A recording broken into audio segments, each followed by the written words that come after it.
Wyatt begins in like 5, 4, 3, 2, 1. Welcome to Wyatt, and I'm your host, Wyatt O'Brien Evans. Grrr, woof, goddammit, woof, woof, woof.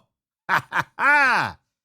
Hey, to my YouTubers out there, if you like what you see, click the subscribe button on the bottom right of your screen. Click it. Just click it.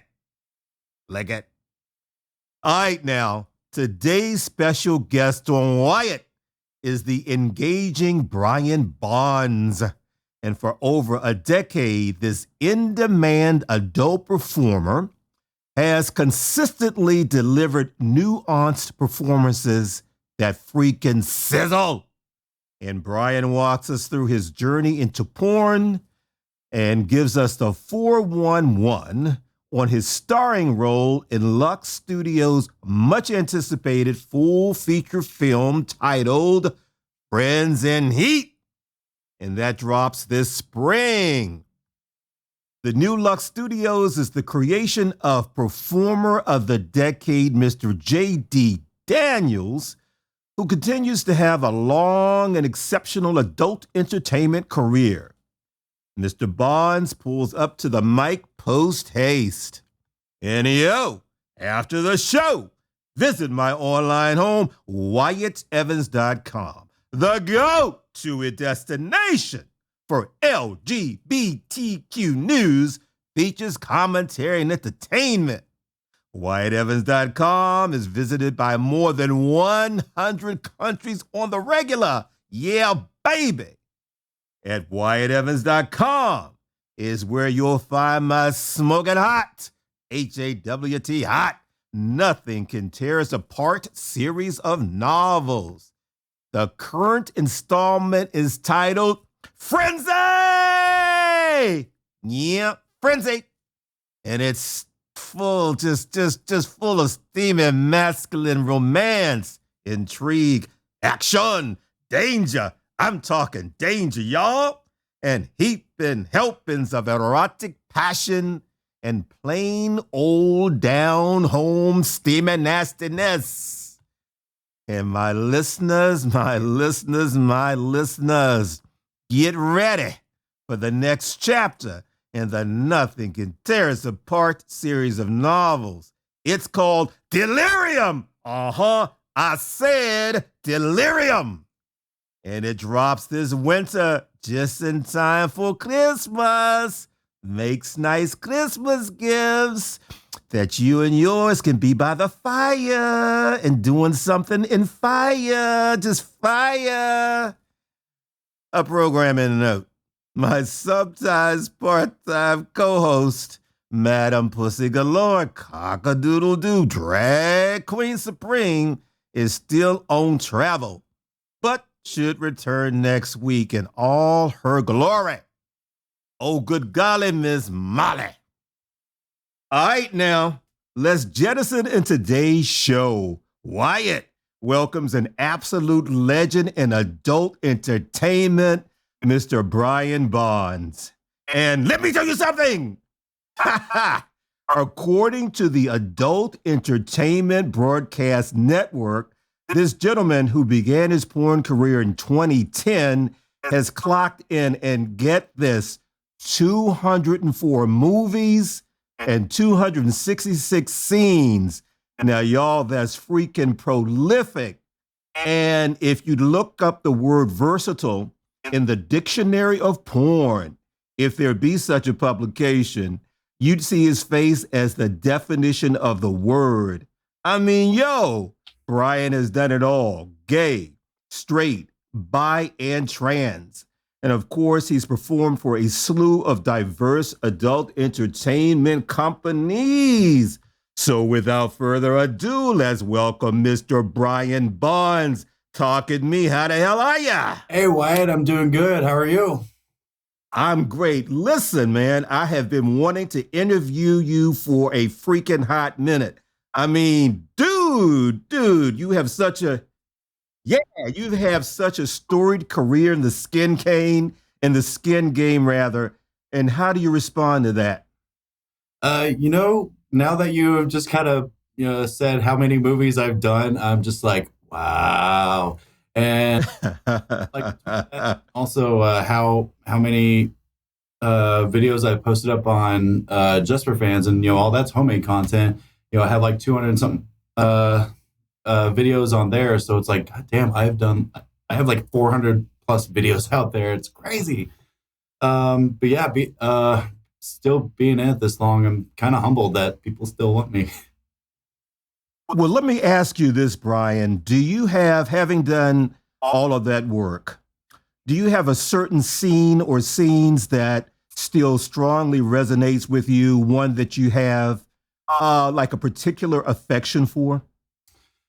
Uh, I'd probably have to say my scene from Guard Patrol. It was it 2015 or 16 or something, probably 15.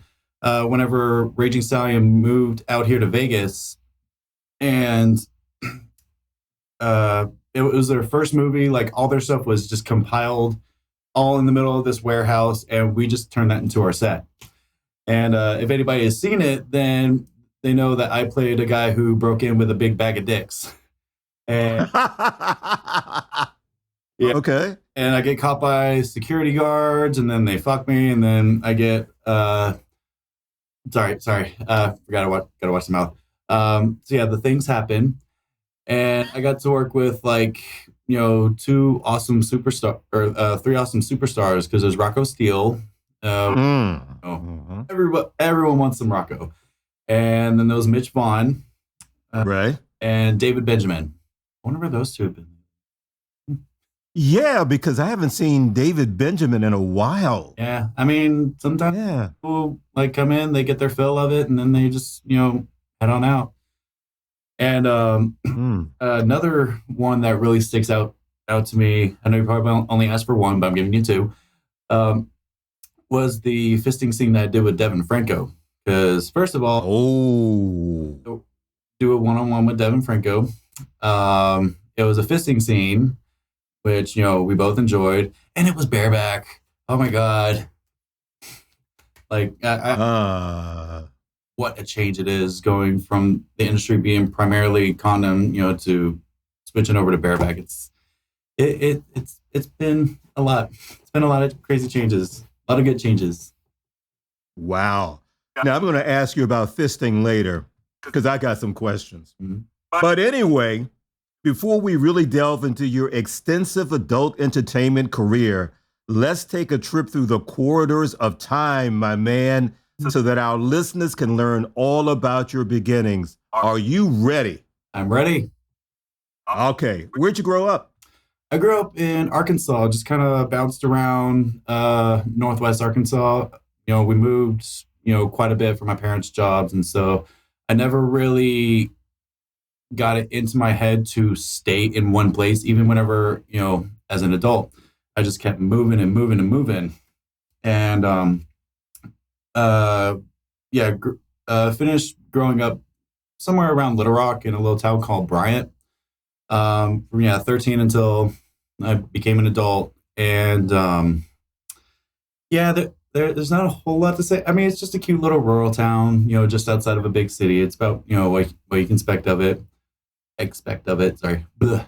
And had a very typical first job. I worked at a pizza place inside of a gas station.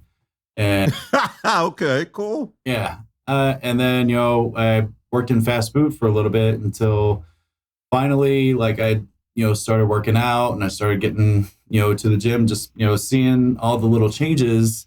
I got inspired, after trying Cam 4 a couple times, to really take porn on as a career.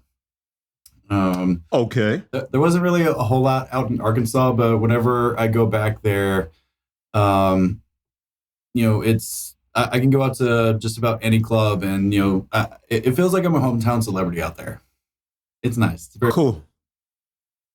Well, let me go back a little bit, because I always like to ask my special guests the following question. So, Brian, what was it like as a little boy, a little nipper, what three characteristics or qualities would you say best describe you as a little boy? As a little boy, I was kind. Oh, Yeah, I was a big warm heart kid. Uh,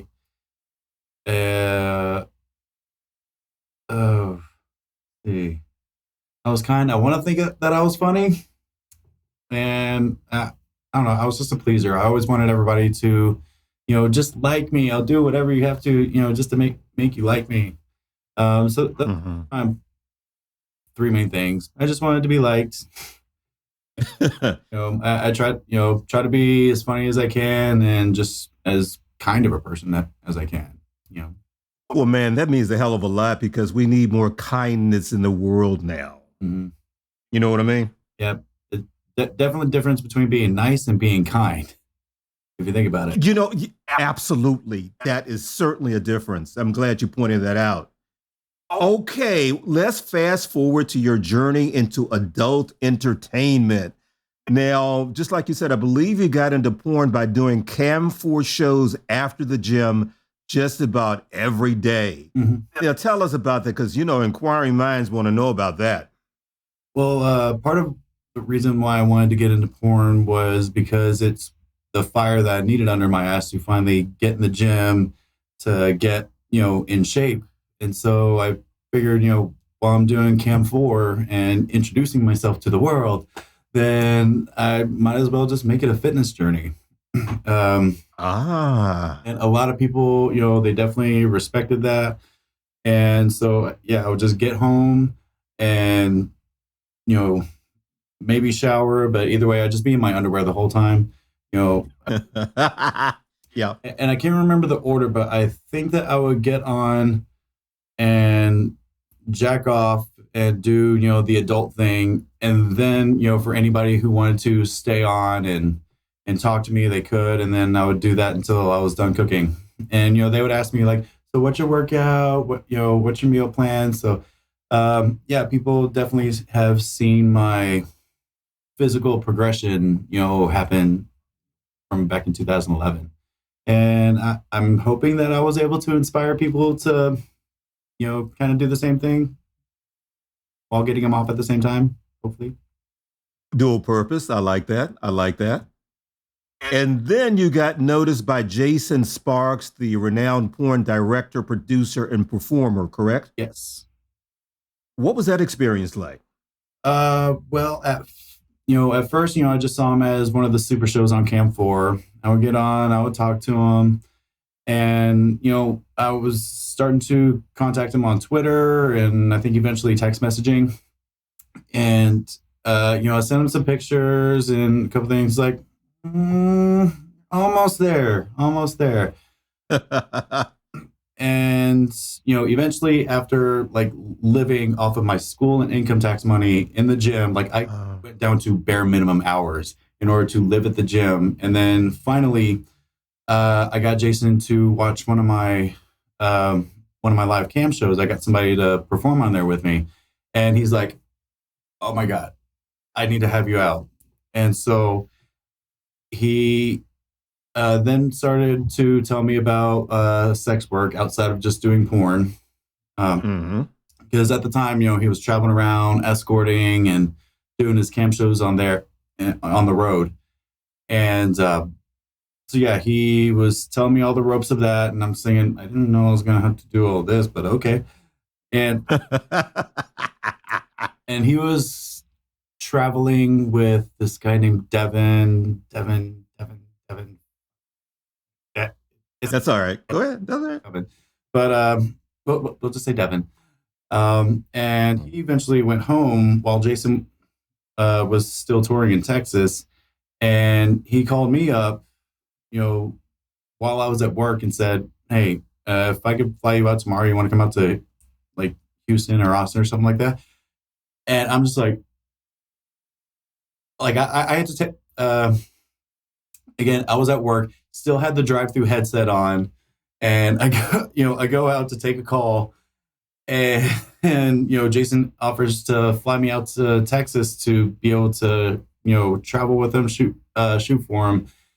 And I went back inside and I'm like, Sam, I have an opportunity that requires me to fly out, and I'm not going to miss it. This is my last day. Sorry, I can't get. Damn. Yeah. I don't blame you. Yeah, I mean, when opportunity comes, it's like, are you gonna sit and just wait for it to fall in your lap, or are you gonna like reach up and try to grab it? And I just went for it, and my manager was like, okay, all right, bye. Yeah, we didn't have any bad blood or anything. I was actually one of the better employees. And so yeah, he's just like, follow your dream, just do it. I'm like, okay, goodbye. And I rode with Jason for 3 months. And, it was a lot of fun. Like, I've never made so much money as I did whenever I was on the road, just going around and just being a hooker. You were a call boy. Yes, call boy. That's good. That's good. We call ourselves hookers sometimes, just as a joke. Well, listen, I don't blame you. Okay, now, you were repped by Howard Andrew, the famous talent manager and owner of Fab Scout Entertainment, and he got a lot of work for you. So tell us about that experience. Yeah, I first met Howard at the Grabbies over in Chicago, and Jason had been talking about so much. I think he was like, I need to send your pictures over to Howard. I need to get you to meet Howard. We went to Fort Lauderdale. I was like, we got to see Howard, and so I met Howard, and from like the second we met, he's like, first of all, Brian, lift up your shirt. Let me see what you got. Like, okay, now take off your pants. We were in the lobby of the Marriott Marquis in Chicago when he's asking me to what? First time. Come on. And yeah, I lifted my shirt up and I started taking my pants off. He's like, nope. I get it. You're cool. You're willing to do anything. We got you. So and from then on out, what was it? Towards the end of that 3 months that I was traveling with Jason, I got a booking for Kinkman. And that was... Wait, no, that wasn't my first one. It was a Bad Puppy scene that I did down in Florida with Mike Rivers. And from there, Howard became my agent. He started getting me work. And again, yeah, he got me my first scene with Kink, and that started that whole history, I think. If you've been following me, then you know where that went. Well, yeah, so that leads me to this, Mr. Bonds. How did you become a huge fetish star? And let's talk about the fisting. How did you get into that, want to do that?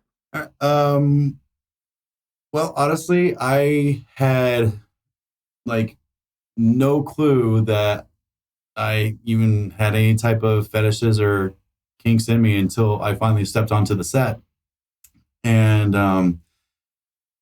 yeah, I had no idea that, I just like being tied up. I liked giving the power over to somebody else.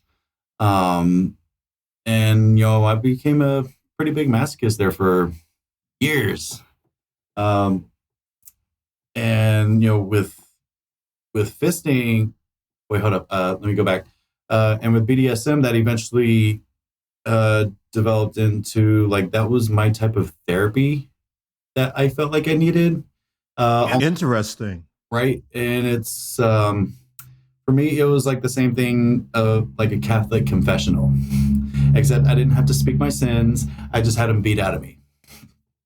And that's kind of what threw me into like being a sub, and why I've had so many sub scenes. And honestly, I don't like doming because I don't like hurting people.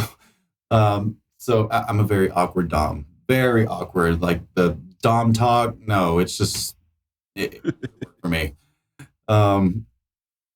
But yeah, being a sub, I just like fully just jumped into and immersed myself in that, and it was fantastic for a good few years. And I don't know what it was, but something clicked. I don't know. I got older, and I was like, I don't know if I like doing this so much anymore. Like, I don't like pain. I am a human being, and I don't like pain anymore. Well, but I still will do it, for any scenes that want me to do. It's like I won't refuse kink work or anything like that. But it's not really my normal sexual go-to anymore. right. And then as far as fisting, how I got into fisting, on Cam 4, there's this guy named Boyhouse. I don't know if you know him or not, but he has like 14-inch dildos. Yeah, I know who you're. Yeah, okay. Yeah, and they're also like this big around, like going all the way up in there. And he'll like sit on the entire thing and put pool balls, up inside of him. And I'm just like, where does it go? How are you able to like, crouch over? Because and I think this is really cute. Like he'll sit on his computer and he's like this, and he's got like this entire thing that is just like probably way up to here inside of him. And I'm just like, this is so amazing and hot. And should I be jacking off to this? Yeah, fuck it, I am. And then I just started seeing more fisting videos and more hole stretching, and eventually I just started trying to stretch my hole, and eventually I finally got a fist in there.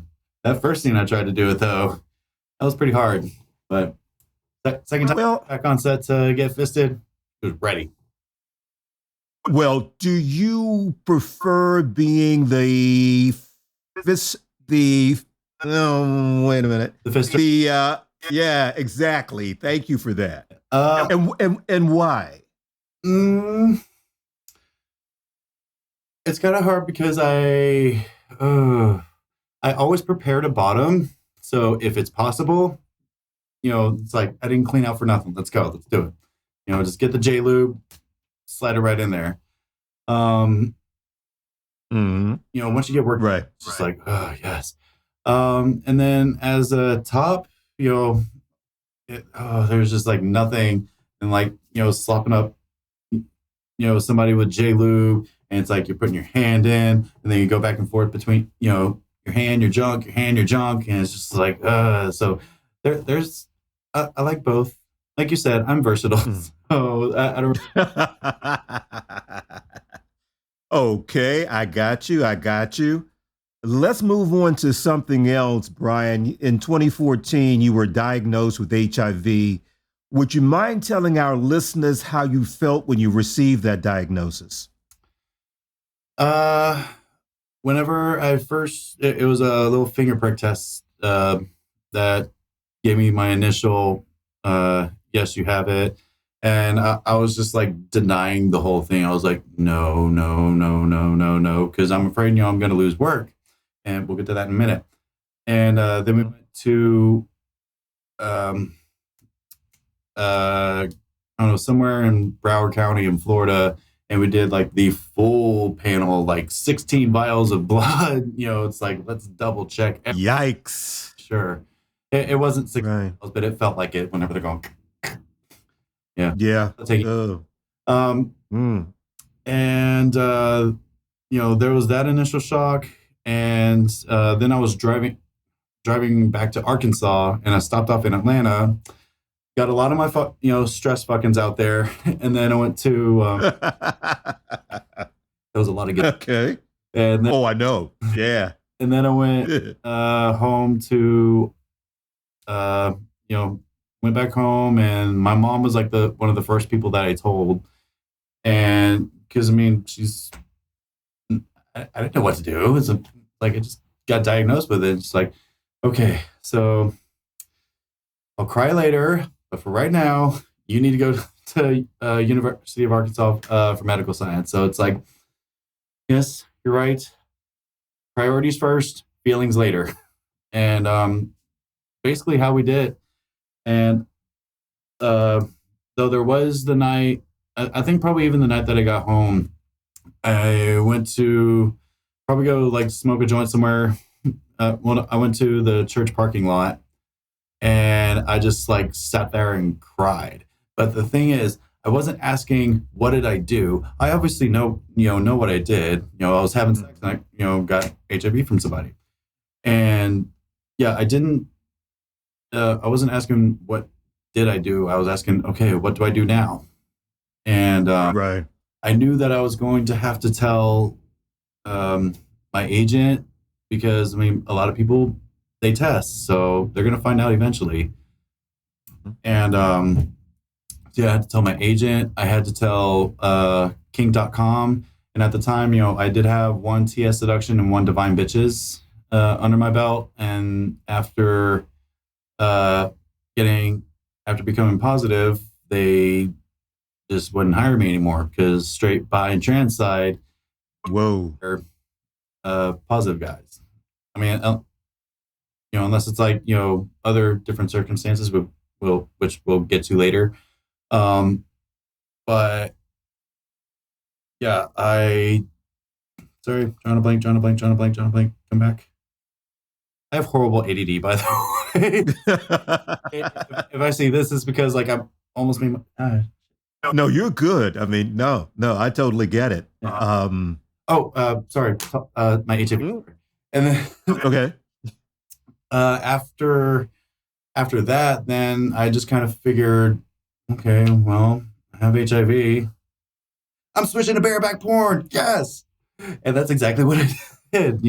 I was supposed to have my first scene with guys in sweatpants. It was supposed to be with Austin Wilde.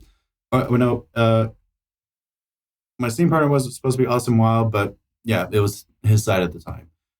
And so yeah, we went to go get tested, and this is probably good 5 months after, like 4 or 5 months after I had gotten on meds and got myself undetectable. And, right.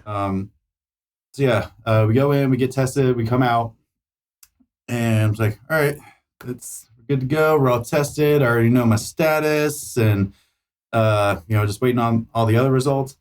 And Austin looks at me. He's like, "Wait, what? You know your status already?" I'm like, "Yeah, I'm undetectable."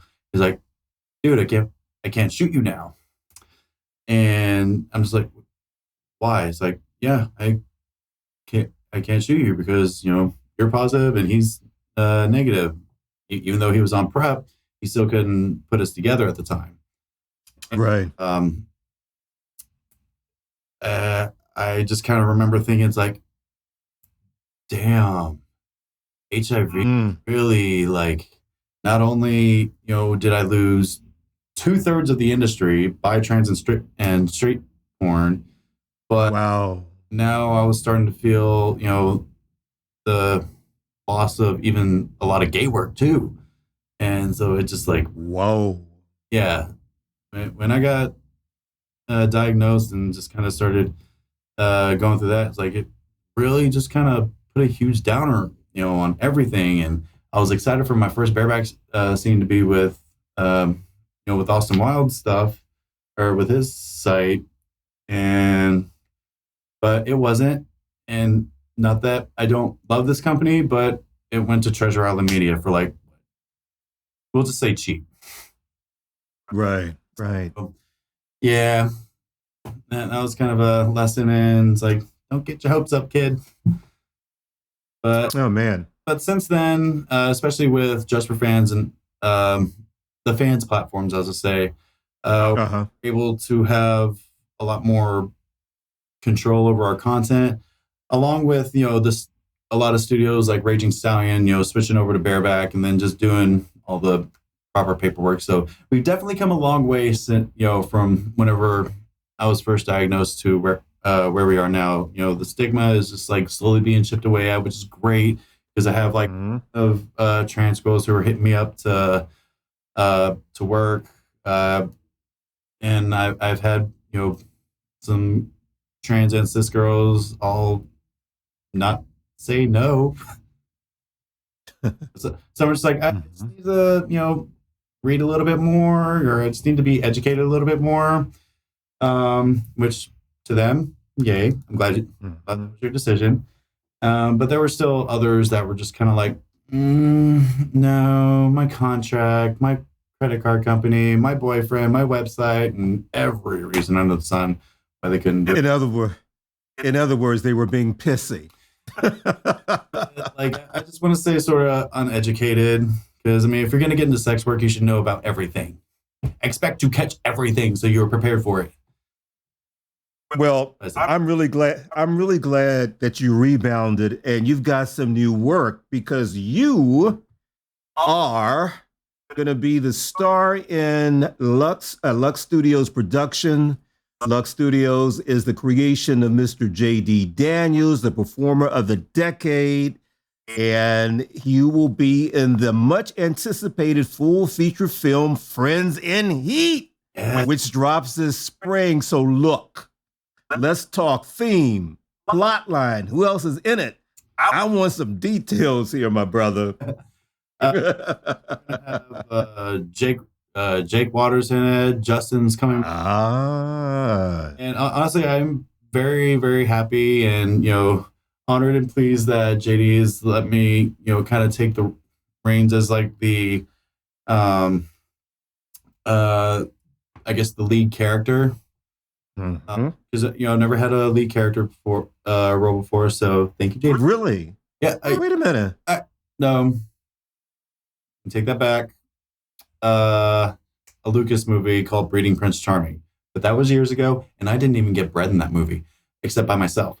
So, I remember that movie. Yeah. Okay. Yeah. Go ahead. And let's see, we got Jake, Dylan, Justin, me. I'm still learning the other guys' names. I don't want to take the time to get on there and just be like, who is it? I remember seeing that. I have their faces in mind, and I'm just like, giggity. So I think Mateo Nuve is in it. Yes. Dylan Diaz, Jake Waters, you, of course, Mr. Big Star. And I think Justin Urmouth is in it as well.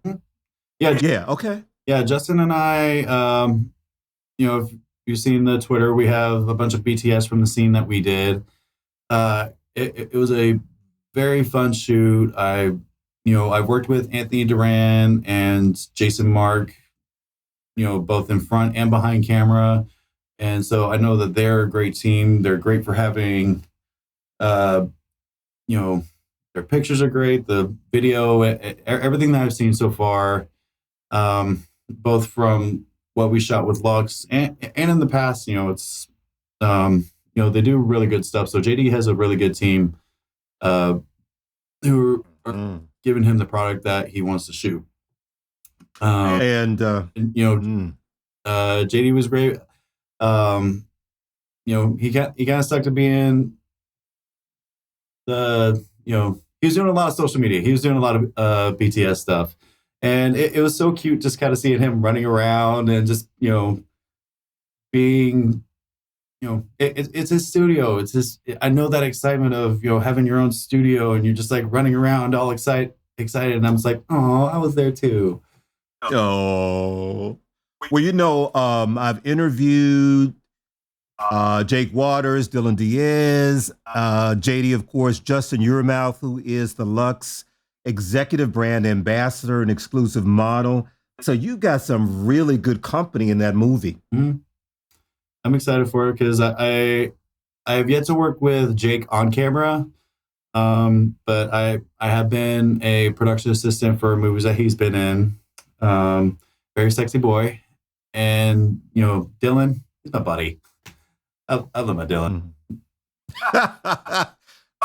Oh, I forgot. Yeah, Mateo Nuve is in the movie as well, and I've interviewed him as well. So, yeah, you've got a great company of people. Yeah. So, okay, let me ask you this.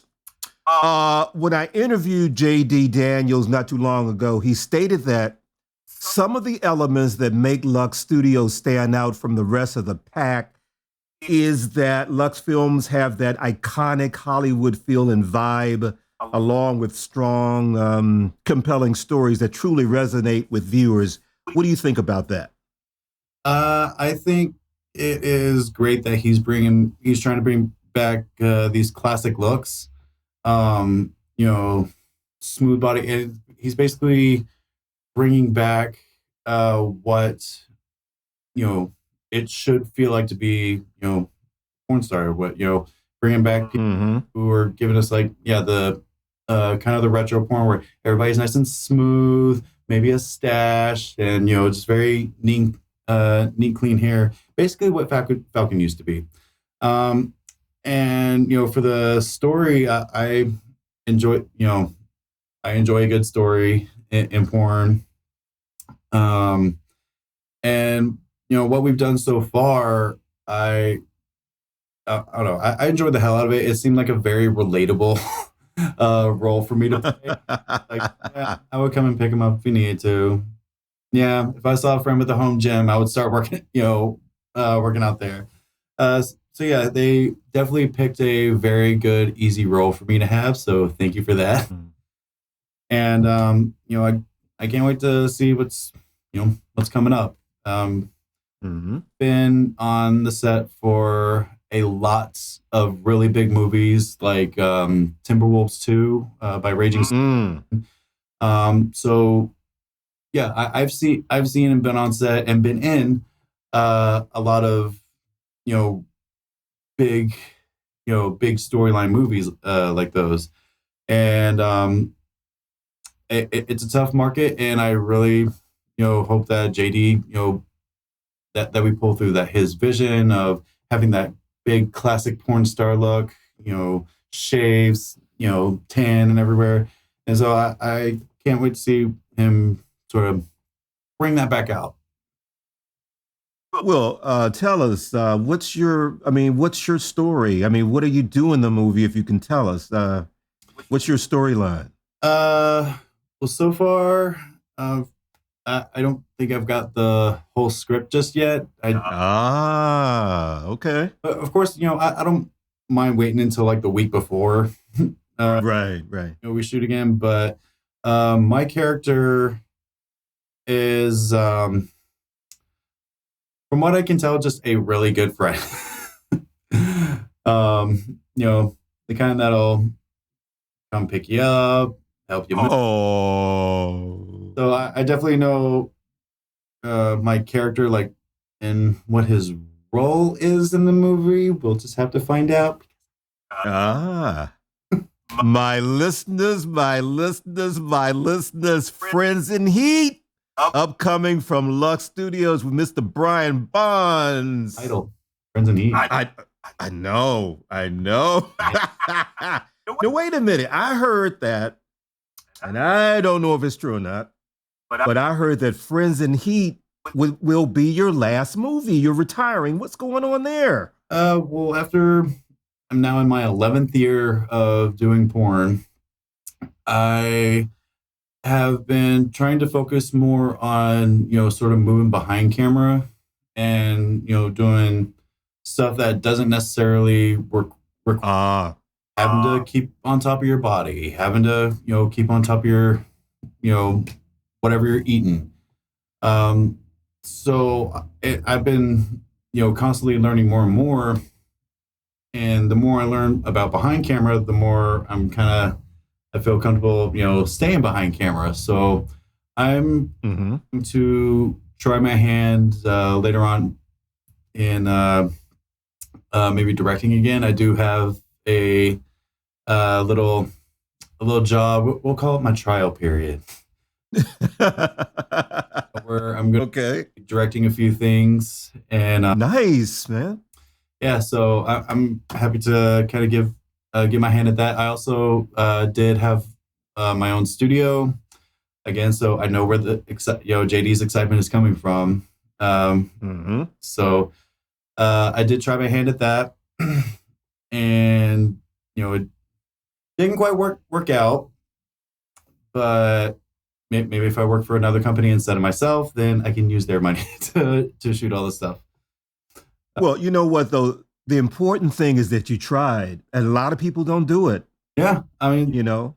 I kind of learned like you can't just like sit on your hands and be like, I wonder what would happen if I did this. Just get up and do it. And because I had been a model for so many years, like I knew that we had to have paperwork, we had to have testing, we had to have lunch, as well as planning out every shoot, like planning out, we'll just say casting, which involves reaching out, and then there's also like finding locations, and there's just so much that goes into it. I'm kind of getting myself stressed thinking about it. I'm excited for to see what's gonna happen, because like again, or actually not again, but whenever I was doing my Stony Putt production stuff, that was all self-funded, and so wow, interesting. I didn't have any donors or whatever it is.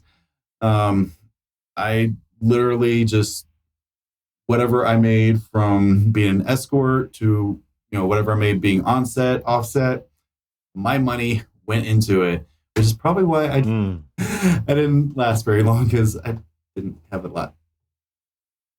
Well, like I said, the important thing is that you tried, you've learned a lot, and I really have a great feeling about Lux, because it's classy, sophisticated, that whole iconic Hollywood vibe, and the strong stories, because I'm an author and a writer, and I live on those compelling stories. Because you know what, when you think about it, if a movie, be it porn or otherwise, if it has that strong, compelling story that resonates, that really engages you, you can watch it over and over again and find something fresh.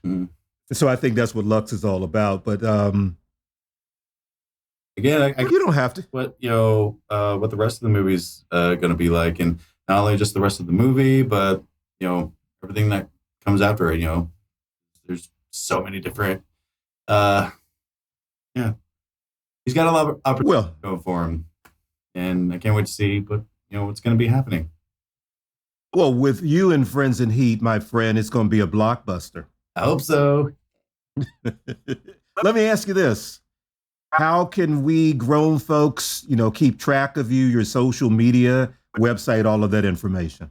Well, I am on Twitter, as adult content is, I guess we'll just say welcome or allowed. Ooh. Allowed, maybe not welcome, depending on who you ask. So yeah, there's Twitter, Brian Bonds XXX, kept it simple. And that's also my handle for Just for Fans, OnlyFans, and all my fans content pages. So just keep it simple. Whatever website, Brian Bonds XXX, easy. And I am on Facebook. I can use the XXX on that, but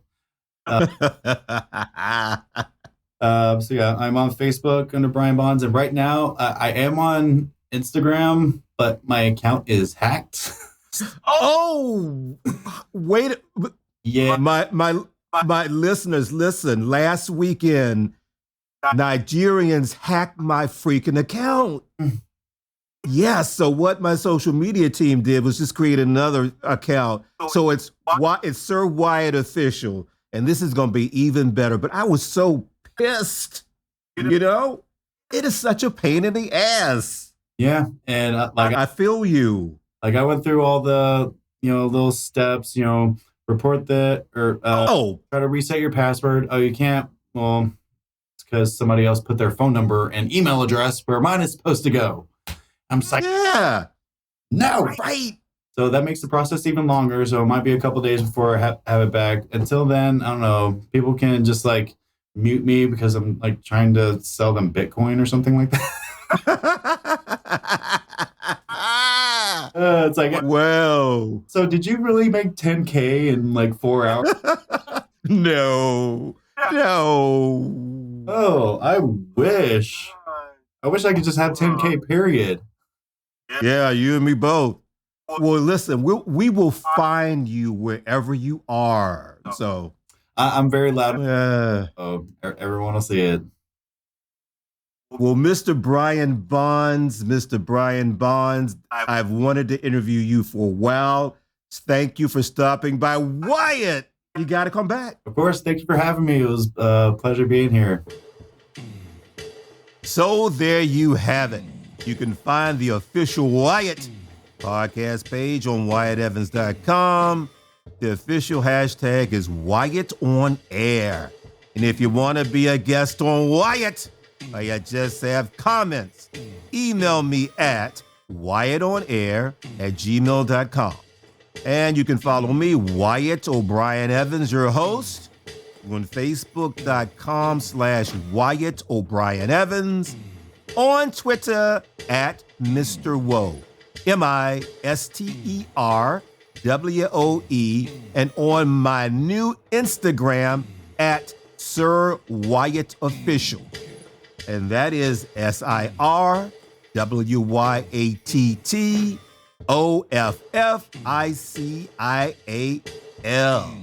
And be sure to check out my Nothing Can Tear Us Apart series of novels, the latest being Frenzy, and its predecessor, Rage, all at WyattEvans.com.